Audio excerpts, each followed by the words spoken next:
you have to remember, sinabi nila that Senator Bato was under their protective custody. So, yun yung isang dapat na sagutin ng Senado.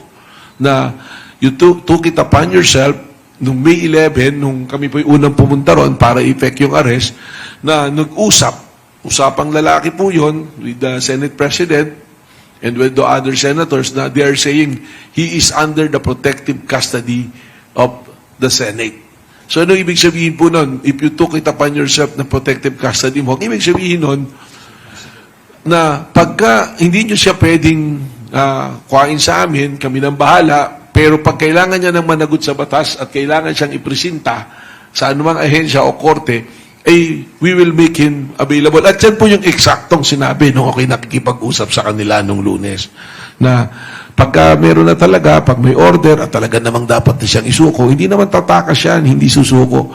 So, that is protective custody. I will make an example for our public to easily understand. Pumasok ka halimbawa ng isang department store, pinaiwan mo yung bag mo, sa anong ibig sabihin nun, ipinagtiwala mo sa kanya yung bag mo na yon, binigyan ka ng numero, sila yung may kustodiya ron. Pag nawala yan, may nangyari dyan sa gamit na yan, at kukunin mo na yon, at hindi mo mabalik, sino pa mananagot?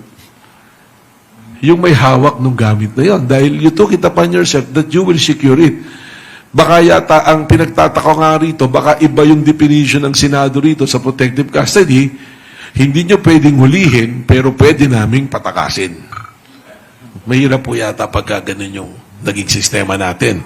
Because it will set a bad precedent right now na yung Senate pwede palang pagtaguan ng isang pugante.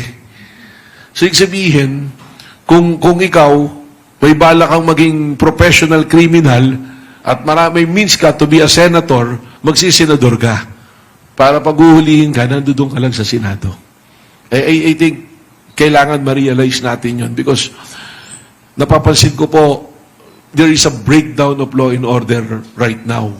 And ako ngayon, nandito ngayon sa NBI, kami ngayon sa NBI, that is what we want to promote.